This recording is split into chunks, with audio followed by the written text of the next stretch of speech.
Welcome, friends, to my video review of the eco-worthy 150 amp hour metal case lithium iron phosphate battery pack.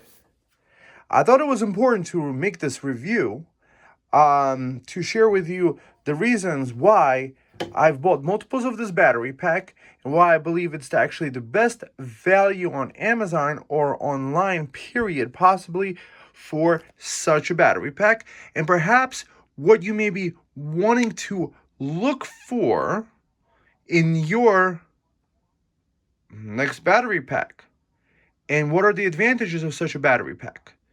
So let's first start with the measurements. It is about 11.5 inches tall with the handle, closer to 11 if you take the handle off. I mean, you could literally unscrew it.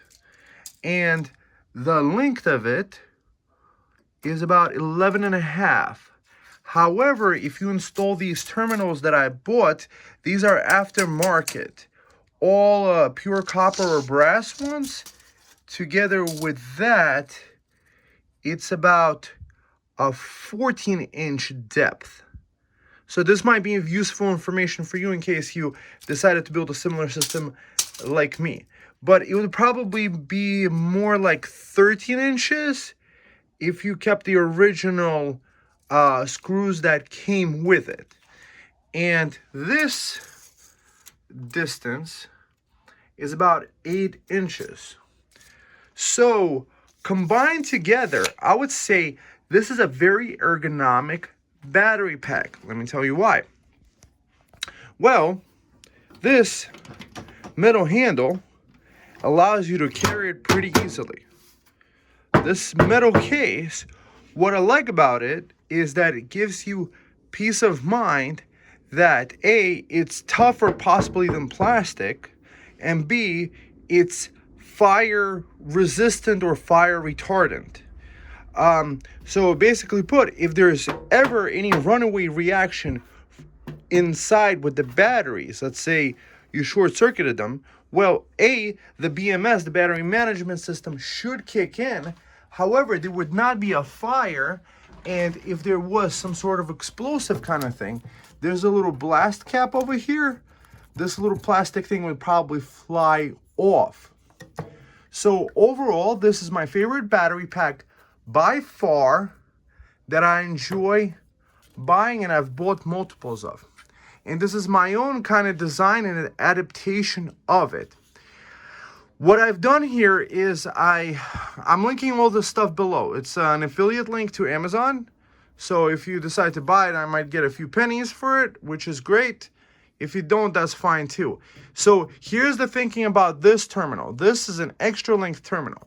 What I like about these terminals here is that it allows you to unscrew the old one. It's literally a screw top over here, a little steel screw that it comes with it. But this terminal, it's all copper that I have here. And the actual bolt that screws in is brass, and it's extra long.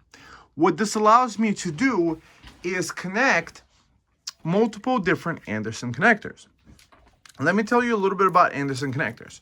Well, Anderson connectors, for example, for this one, this is up to 30 amps. So this allows you to connect here. This is a car fuse in here for up to 40 amps.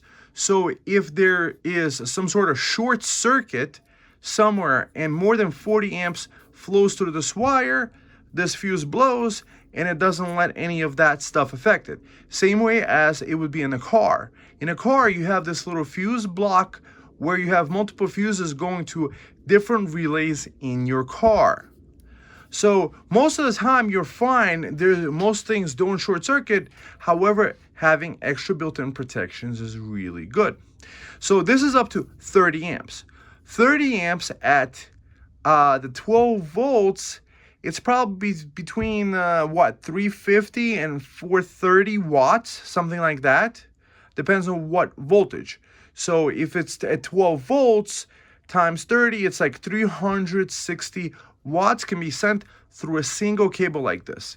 These are 10 AWG cables, and these are the biggest cables that you could use with the Anderson 45 amp connector. So this connector is actually rated for a little bit even higher current than would ever be sent through it, because the 40 amp fuse would blow before the 45 amp limit on this would be reached. So that's really good. What this allows me to do, I've actually designed this into all my batteries, is to connect, let's say, a 12-volt cigarette adapter and convert that into USB-C and USB-A ports that are all fast charging. But you may ask, what is this behemoth over here? Well, and why is there two of them here? The idea with these cables is that these are maybe 2/0 or 2 AWG cables. I think 2/0 cables or 2 AWG cables. Long story short, these are thick, pure copper cables, which are able to do up to 300 amps. And this connector over here, this huge boy, is designed to do up to 350 amps. You may ask, what is this for? Well, that's a good question. If you really think about it, there are 12-volt inverters that could do up to 3 or 4 kilowatts, and at 4 kilowatts, 12 volts, you would need probably 300 to 350 amps. Why do we need 2 ports? Well, the idea with 2 ports is that you could actually parallel these guys together. Let me quickly show you 2 of these connected together and how awesome it is. And we're going to do this piece by piece, and you might actually understand the thinking that I have regarding building your own one of this. By the way, guys, this is at your own discretion. I'm not somebody telling you to go and do this. So anyways, it's at your own discretion. Be careful. Like this is 12-volt cabling. I mean, don't short this. Don't put a screwdriver over here, because a short, makes smoke and stuff. Don't do it. So be very careful, and obviously do this at your own discretion. We're all responsible for ourselves. Okay, so let's see these guys paralleled. Okay, friends. So here's 2 of these battery packs. So the standard way of doing everything is to just make your own lug and interconnect everything, and nothing is able to be moved or changed around at will. However, if you have these cables, see it says plus, plus, minus, minus. So what you could do is literally plug this guy into this guy. 1 second. So friends, you see, now there's a 350 amp interconnect between this. So anything you connect to here kind of is going to be pulling from both batteries. And the idea is that using such connectors is that you can move things around. I'm liking the idea of interoperability, and you also see this with big ass power stations like the Blue Eddies. They have these thick cables that you connect and interconnect. However, this housing you could buy yourself. It comes with these big copper, silver plated connectors. These are huge, beautiful connectors. They could crimp on and have this 350 amp interconnect. So what is the benefit of that? Well, now we have about 2 kilowatt. These are 1.9 kilowatts each, something like this, interconnected in parallel. And let's see, what do we have here? Okay, so it's 1920 watt hours. So now I have 2. But the beautiful possibility is I could connect another one in parallel and use all of them and charge all of them at the same time. However, wait, there's more. There's more opportunity when we use Anderson. So these Andersons, I have two purposes for them. It's to parallel these batteries together and make sure that you have enough bandwidth for amperage that you can even power an inverter. An inverter that could be even 3 kilowatts or 4 kilowatts. So a 3 kilowatt inverter could pull like 200 something amps. Why not just do it off one? That's a good question. Because on this battery bank, the BMS controller allows it only to charge or discharge up to 150 amps. So if I'm pulling more than 1700 watts or like 2 kilowatts, the actual battery could shut off. However, when you parallel them and you convert the inverter, connect the inverter maybe even just to this one port, it would pull from both almost equally. However, when you have two ports and you have an inverter with two wires, you could also use that to parallel two of these together. So maybe I'm getting a little bit long in the tooth with the battery pack. However, bear with me and you'll see the method to the madness. This is getting more crazy by the second. Up here, we have one of the best 3000 watt inverters. And what I have here is these connected with these two AWG cables. And I put these to hold this in place so that I don't break the terminal. So what I have here is both Anderson connectors of the 30 amp variety and the 350 amp variety. My thinking with this was to get this long enough that this could be mounted, let's say, on a wall, and to be able to run it. Run like up to the 3000 watt capacity. So this is really cool. Like you could connect this inverter and run coffee makers, maybe like a coffee maker and like a hot plate at the same time. I don't even know what you could basically you could run anything you want just from two of these batteries. So literally two of these batteries is like 3.8 kilowatt hours and costs right now $620 with tax, like $310 a piece. So, and this inverter is probably another $350. However, this cabling for 10 feet of each, red and black, paired, is probably like $100. These terminals are probably $10 each. And the way that I like this set up is that it's all interchangeable and easy to fix and easy to understand and easy to run. So now I have a 3000 watt inverter and I don't need specifically a 48 volt system. I kept thinking to my head, do I really need 48 volts? And I came to the conclusion, no, because 48 volts is too incompatible and possibly also could hurt animals and people if you don't do it right. Like if you kind of like put your fingers across this, or I don't know, like if you do something stupid, like this is covered up. This is actually safe probably for most children, and it would be fine like this too. So in this setup where I connected these two wires, originally I used to make these with just one terminal, and the idea was that I could connect to two batteries and parallel them. And the benefit of this is that I have an additional also 6 of these fused 30 amp connectors. So you may ask yourself, why does he have so much of this wiring, and what is it really necessary for? Well, the way that I see it, while Amazon still operates and we don't have any issues with the supply chain, or more or less no issues regarding buying this, that I might as well buy it and build it now rather than try to build this in the dark in case I need it.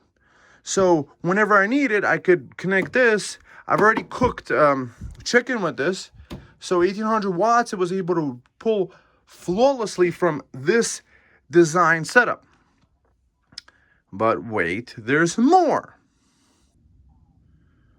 So think about it. The component that we need most of all is the charging component. So this method that I have here is to use what's called Lexan. Lexan is a polycarbonate that could go up to 500 degrees without melting. I figured to attach this to it, even when this charge controller, the MPPT, would get hot, it would not melt this. And notice on this it says 30 amps. Like this is the thought that I gave into it. So the maximum output to the battery bank, it does up to 430 watts. So here's the idea.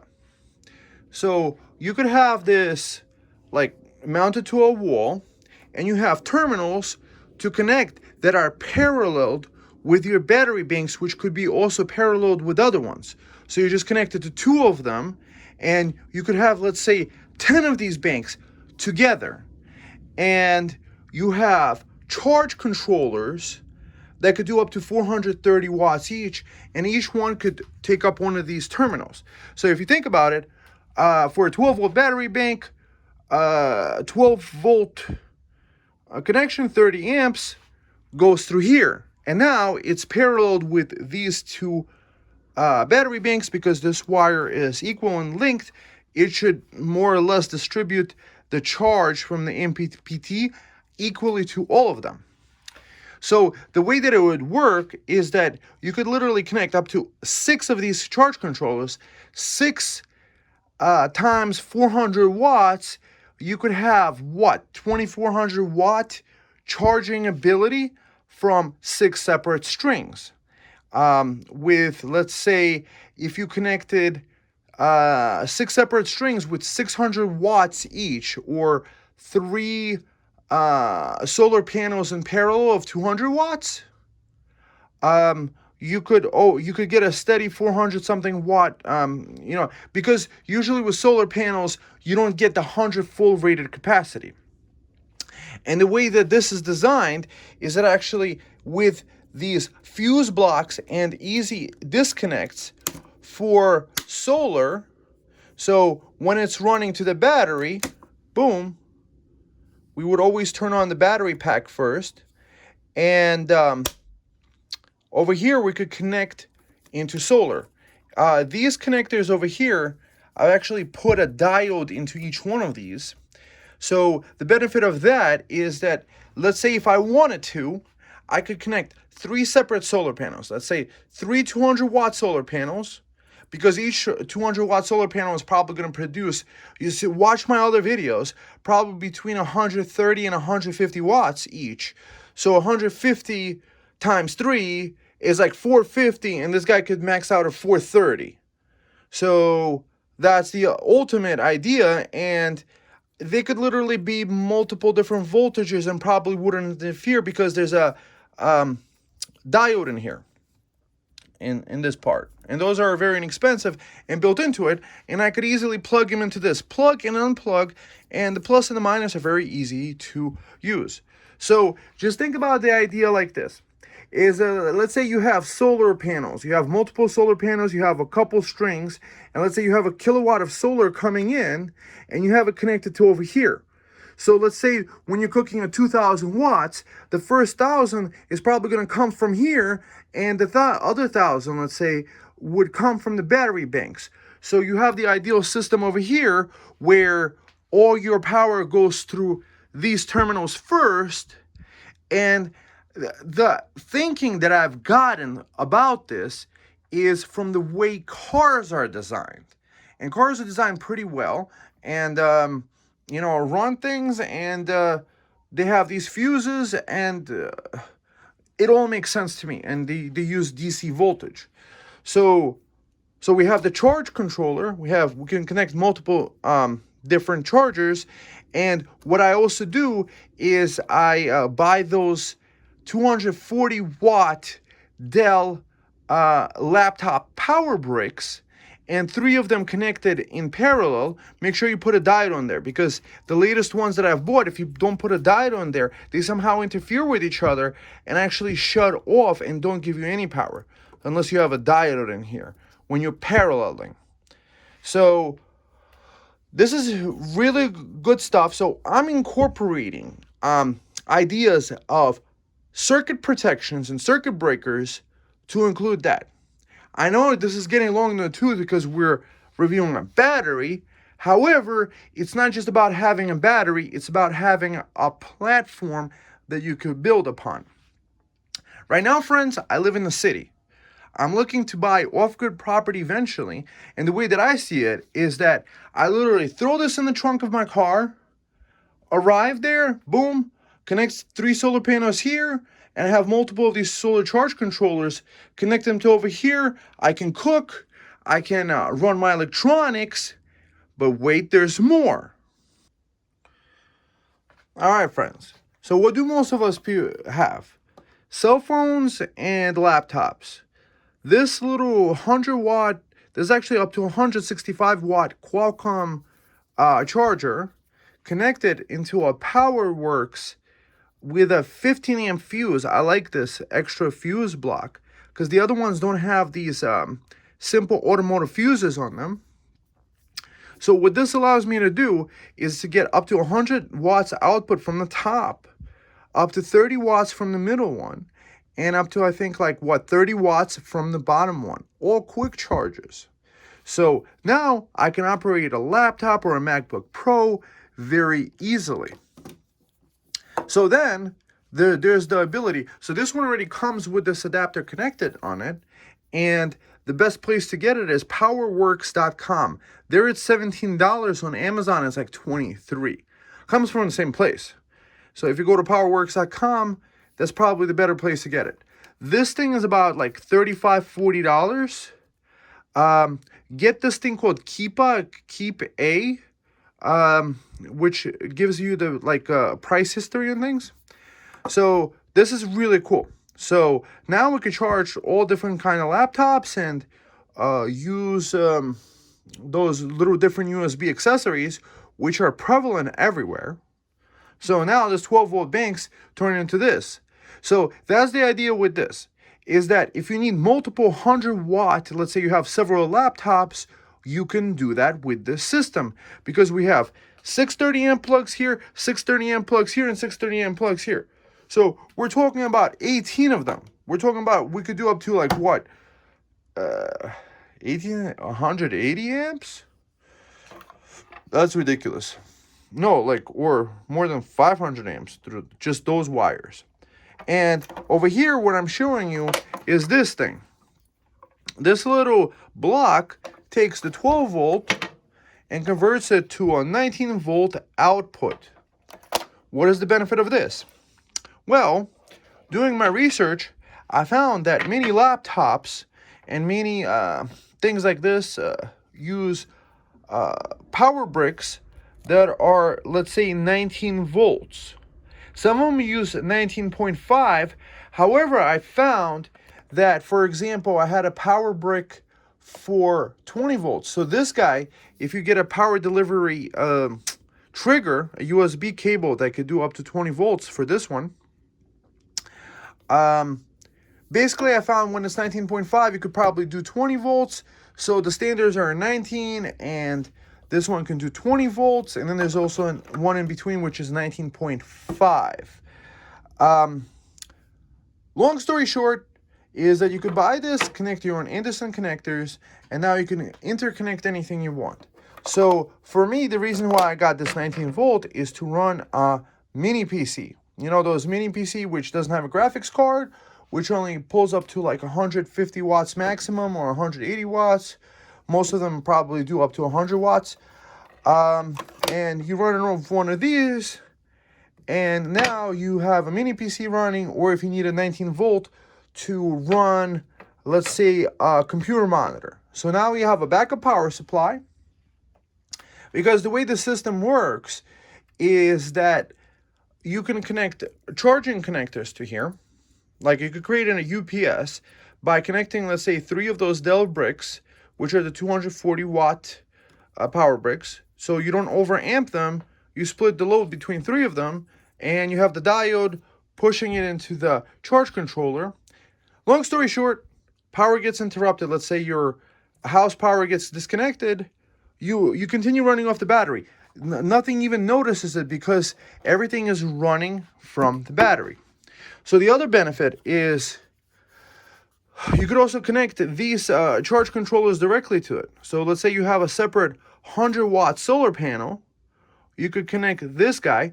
Make sure you always connect it to the battery bank first, because if you connect it to electric source first, like let's say a solar panel or a charging brick, there's nowhere for the electricity to go, and it could ruin it. So you want to connect it to the battery pack first, power it up, and then connect it to the solar panel. So think about it like this. You could take this outside and connect, let's say, 6 of these for like 500 or 600 watts of solar panels, each with 100 watts. So 100 watts are usually the cheapest ones to buy. Long story short, friends, I found with these battery banks, with these extra long terminals that you could buy and attach to them, and these Anderson connectors, that this is the most versatile and the best bang for buck you could get for these. So next step, what I'm going to do is do our discharge test overnight. I charged these up several days ago.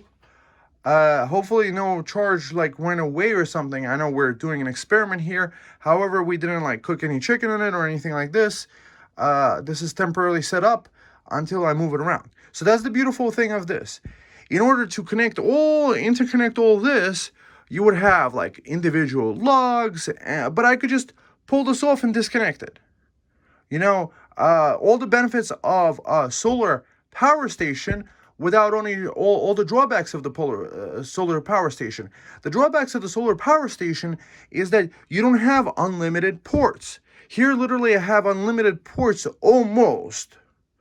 I mean, I could charge from these ports, put 30 amps into each one of them. So 2,400 watts of like steady state solar gets 3,600 watts of solar panels, and each one has its own circuit breakers. Each one has its own fuse. Each one has its own BMS. All interconnected and done beautifully, and connected and interconnected without having that permanence that people do with their setups. Perhaps the permanence is good. However, the way that I see it is that when I come to a faraway place, let's say I'm in the woods and I want electricity, I just want to be able to plug it in, plug things in, and have things work. You know, unfold the solar panels, plug them into the charge controllers, run my inverter, do some cooking with it, charge my laptop with this, use the 19 volt to power like monitors and speakers or whatever uses 19 volts.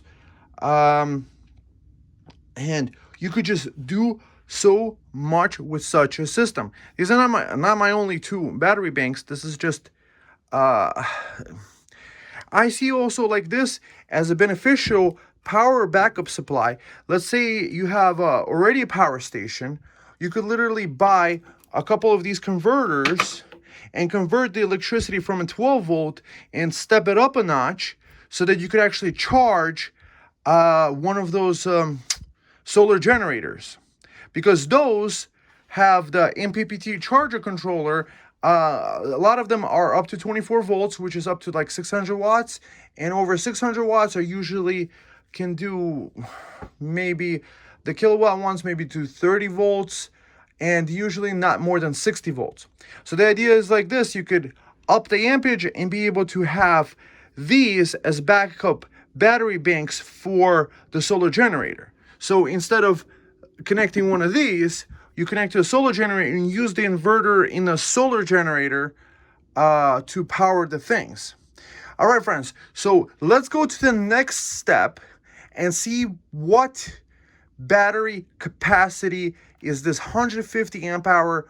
What can it do by running it over like a multiple hour span with a tester? I'm excited to find out myself because I've actually never tested the capacity of this. I've just been loving the design, and so far so good. All right, friends. So now I connected this battery tester, and I fiddled around with these knobs to do 160 watts draw. So at 160 watts, it should pull what for like 12 to 14 hours, and give us the capacity at the end of this test. So now I just did 007 watt hours.